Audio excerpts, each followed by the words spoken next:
Hello दोस्तों, अपने दिन की शुरुआत आज फिर एक बहुत ही प्यारी book where good ideas come from book summary in Hindi से करते हैं। क्या आप भी अपनी लाइफ में एक क्रिएटिव इंसान बनना चाहते हैं? ये बुक समरी हमें पृथ्वी पर जीवन के विकास और विज्ञान के इतिहास के बारे में बताती है। ये न्यूयॉर्क टाइम्स की एक बेस्ट सेलर किताब रही है, जो कि नए आविष्कार करने और नई खोज करने के तरीके भी बताती है। जो व्यक्ति विज्ञान के इतिहास के बारे में जानना पसंद करते हैं और उसमें रुचि रखते हैं, जो व्यक्ति पृथ्वी पर अपने जीवन के विकास के बारे में पढ़ना पसंद करते हैं और जो व्यक्ति क्रिएटिव बनना चाहते हैं, उन्हें ये किताब ज़रूर पढ़नी चाहिए। स्टीवन जॉनसन एक अमेरिकी विज्ञान के लेखक हैं। वो the wall street journal, the New York times और द फाइनेंशियल टाइम्स के नियमित रूप से लेखक रहे हैं। Everything bad is good for you और द घोस्ट उनकी बेस्ट सेलर किताबें हैं। इसे पढ़कर आप सीखेंगे कि वो कौन सी चीज़ें हैं जो नई सोच को बढ़ावा देती हैं। हमारी गलतियाँ हमें किस तरह कभी कभी कितना अधिक फ़ायदा पहुंचाती हैं और किस तरह से आप एक क्रिएटिविटी को बढ़ावा दे सकते हैं और बढ़ा सकते हैं। दोस्तों, दुनिया आज बहुत ही तेज़ी से तरक्की कर रही है।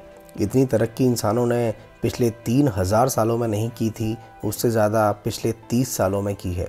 इंटरनेट की मदद से जानकारी आज दूर दूर तक पहुंच रही है। हर रोज़ हमें अखबार में एक नए आइडिया या नई खोज के बारे में पढ़ने को मिलता है।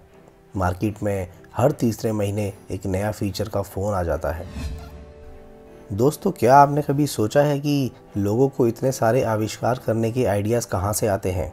या क्या आपको इसकी जानकारी है कि किस तरह से दुनिया के महान वैज्ञानिकों के दिमाग में उन आविष्कारों को करने का आइडिया आया होगा? यह किताब इन्हीं सवालों के जवाब देती है। यह किताब बताती है कि हमारे अंदर नए आइडियाज़ किस तरह से पैदा होते हैं। इस किताब की मदद से आप अपनी नई सोच को बेहतर बनाना और नए आइडियाज़ पैदा करना सीख पाएंगे। यह बिल्कुल नहीं कह रहा हूँ कि इस किताब को पढ़ने के बाद आप किसी भी आविष्कार को कर पाएंगे, लेकिन हाँ, इस किताब को पढ़ने के बाद आप एक नए आइडियाज़ की खोज करने के लिए उत्सुक ज़रूर हो पाएंगे।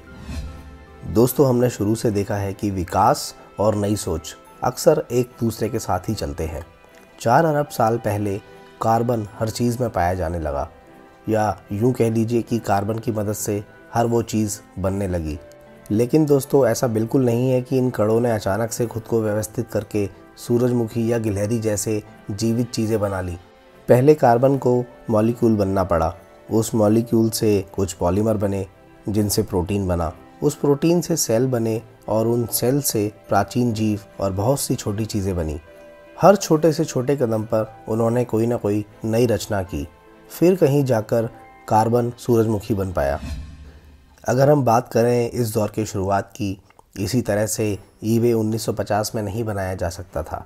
सबसे पहले किसी ने कंप्यूटर का आविष्कार किया, फिर किसी ने उस कंप्यूटर को एक साथ जोड़ने का तरीका खोजा और वर्ल्ड वाइड वेब बनाया। अंत में एक ऐसा प्लेटफॉर्म बनाया गया जहां पर ऑनलाइन पैसे दिए जा सकें। इसके बाद कहीं जाकर ईबे बन पाया। अगर यूट्यूब 1990 में आया होता तो वह सफल नहीं हो पाता, क्योंकि उस समय ना तो इंटरनेट तेज़ था और ना ही सॉफ्टवेयर था जिससे नई वीडियो देखे जा सकें।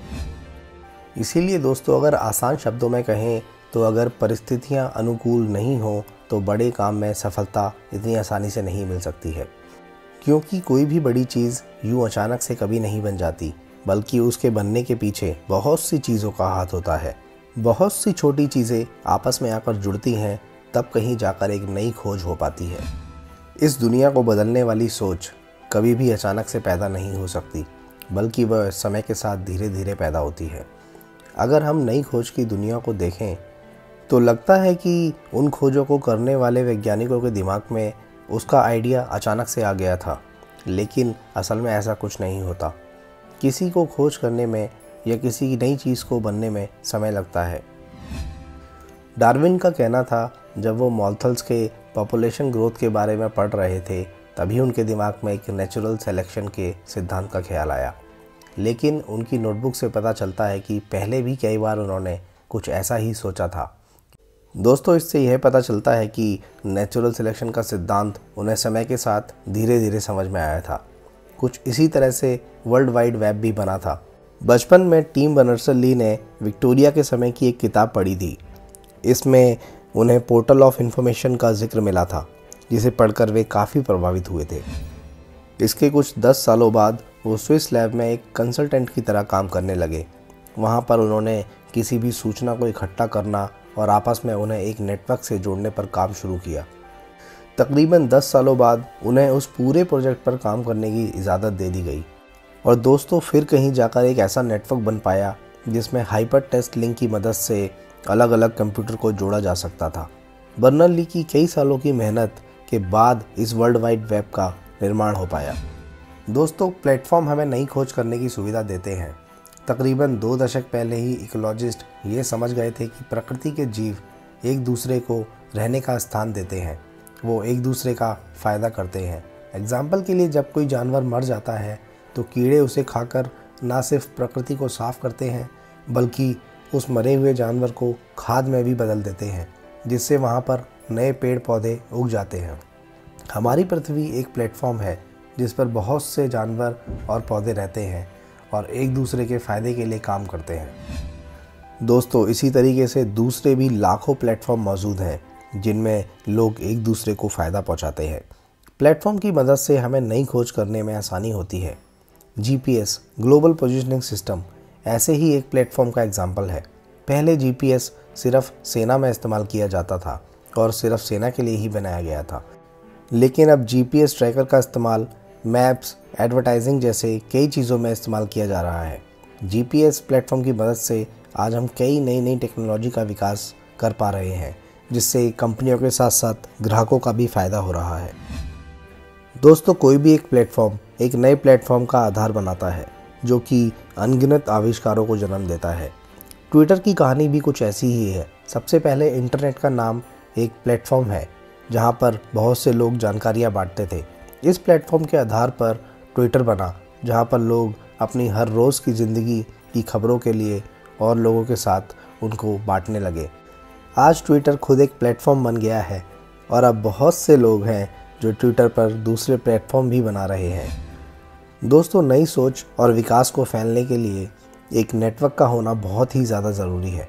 कार्बन हर जीवित चीज़ में पाया जाता है क्योंकि वह दूसरे कणों से काफ़ी आसानी से जुड़ जाता है और प्रोटीन जैसे कॉम्प्लेक्स मॉलिक्यूल बना लेता है। बिना कार्बन के शायद धरती पर आज जीवन संभव नहीं हो पाता। कहने का मतलब यह है कि नई सोच और नए आविष्कार के लिए दूसरों से कनेक्शन बनाना बहुत ही ज़्यादा इम्पॉर्टेंट है। जब इंसानों ने शहर और कस्बे बनाना शुरू किए तो वे अपनी सोच और आविष्कारों को ज़्यादा लोगों तक पहुंचा पाए। अगर ऐसे कनेक्शंस नहीं बने होते तो इंसान के साथ साथ उनकी नई खोज भी खत्म हो जाती। इसीलिए अपनी सोच को दूसरों तक पहुंचाने के लिए एक बेहद अच्छा कनेक्शन होना बहुत ज़रूरी है। फॉर मॉलिक्यूलर बायोलॉजी लैब में वैज्ञानिकों ने अपनी खोज को और अच्छे तरीके से समझने के लिए अपने हर आइडिया को रिकॉर्ड करना शुरू किया। वो दूसरे लोगों के साथ बैठकर अपने नए आइडियाज़ के बारे में बातें करते थे। ऐसे ही किसी मीटिंग में एक वैज्ञानिक के दिमाग में माइक्रोस्कोप का आइडिया आया था, जो कि आज हर लैब का एक ज़रूरी हिस्सा है। एक रिसर्च में ये भी पता चलता है कि क्रिएटिव लोगों का सोशल नेटवर्क भी बड़ा होता है। वो कई लोगों से मिलते जुलते हैं, इसलिए उन्हें अलग अलग चीज़ों से संबंधित आइडियाज़ के बारे में पता चलता रहता है। छोटे कस्बों के मुकाबले शहरों में लोग एक दूसरे को ज़्यादा अधिक मिलते हैं, एक दूसरे के साथ नई सोच और विचारों को बांटते हैं। यही वजह है कि गाँव के मुकाबले शहर के लोग ज़्यादा क्रिएटिव होते हैं। हालांकि ऐसा क्रिएटिव नेटवर्क अब सिर्फ शहर तक सीमित नहीं रह गया है। इंटरनेट लोगों को एक बहुत बड़ा प्लेटफॉर्म देता है, जिसकी मदद से लोग अपनी सोच को दूसरों तक आसानी से पहुंचा पाते हैं। किसी भी नई खोज के लिए प्रतियोगिता के साथ साथ एक इन्वेंटर और एंटरप्रेन्योर अक्सर नई खोज करते हैं और उसकी मदद से पैसे कमाते हैं। इस तरह से बहुत से लोगों को नई चीज़ें करने की प्रेरणा मिलती है, लेकिन वे अपने इन आविष्कारों पर पेटेंट की मदद से रोक लगा देते हैं।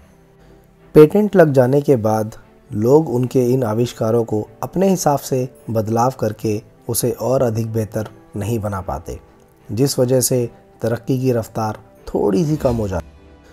दोस्तों, हमें नई खोज करने वालों को बढ़ावा देना चाहिए, उन्हें एक ऐसा माहौल देना चाहिए जिससे वह अपने नए आइडियाज़ पर खुलकर काम कर सके। पेटेंट या दूसरी चीज़ों की मदद से अपनी खोज को सिर्फ अपने तक ही सीमित रखकर हम कभी तेज़ी से विकास नहीं कर पाएंगे। हमें प्रतियोगिता के साथ साथ सहयोग भी करना ज़रूरी है। ओरिजिन ऑफ स्पीशीज़ में डार्विन ने जितना जोर नेचुरल सिलेक्शन पर दिया है, उतना ही जोर इस बात पर भी दिया है कि ज़िंदा रहने के लिए प्रजातियों के बीच में सहयोग होना बेहद ज़रूरी है। नेचुरल सिलेक्शन का सिद्धांत कहता है कि प्रकृति में वही जीव जिंदा रहेगा जो ज़्यादा ताकतवर होगा और ख़ुद को मुश्किल हालातों में सुरक्षित रख पाएगा। प्रतियोगिता का मतलब यह भी होता है कि जो व्यक्ति ज़्यादा काबिल होगा वही जीतेगा, लेकिन अगर वह एक दूसरे के साथ मिलकर काम करना छोड़ देंगे तो वह ज़िंदा नहीं रह पाएंगे। जानवरों को ज़िंदा रहने के लिए पेड़ पौधों की और पेड़ पौधों को ज़िंदा रहने के लिए जानवरों की मदद करनी ही होगी। इसी तरह से नई खोज के लिए प्रतियोगिता के साथ साथ दूसरों का सहयोग भी होना बेहद ज़रूरी है। नए आविष्कार के लिए अलग अलग विचारों के बीच में कनेक्शन का होना। नए आविष्कार करने के लिए हमें खुद को एक पानी जैसे माहौल में रखना होगा। नदी में बहते पानी में हमेशा उथल पुथल होती रहती है, मगर दोस्तों वो अपने रास्ते में आने वाली हर चीज़ को काट देता है और आगे बढ़ने का रास्ता खोज लेता है। लेकिन उतनी उथल पुथल के बाद भी पानी के मॉलिक्यूल का हाइड्रोजन बॉन्ड उसे जोड़कर रखता है, जिससे पानी हमेशा एक ही धारा में बहता है। पानी बहुत सी अलग अलग चीज़ों को अपने साथ लेकर चलता है और उनके बीच में कनेक्शन बनाता है। दोस्तों, नई सोच के लिए हमें खुद को पानी की तरह के माहौल में रखना होगा, जहां हमें स्थिरता भी मिले और अस्थिरता भी मिले।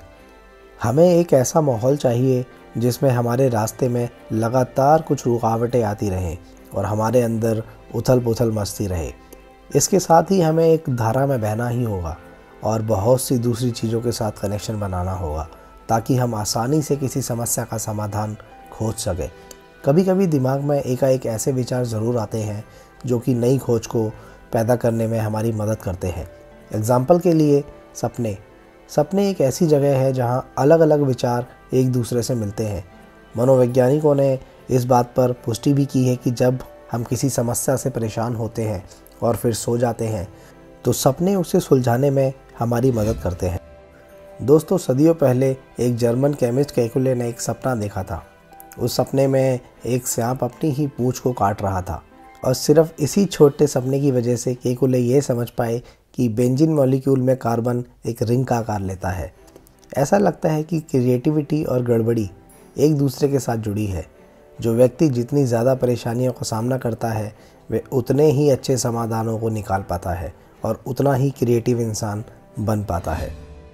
जानकारियों को बांटकर नई खोज को बढ़ावा दिया जा सकता है। जब अलग अलग कल्चर के लोग एक साथ मिलकर अपनी जानकारी और अपने ज्ञान को एक दूसरे के साथ बांटते हैं तो उन्हें अलग अलग तरह से सोचने का मौका मिलता है। 1920 के दशक में कई कलाकार, लेखक और कवि एक साथ मिलते थे।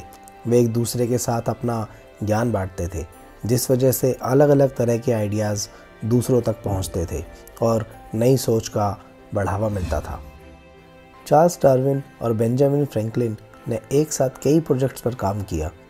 उनका एक प्रोजेक्ट कुछ ही दिनों के लिए चलता था, पर उससे सीखी हुई चीज़ें उन्हें हमेशा याद रहती थी।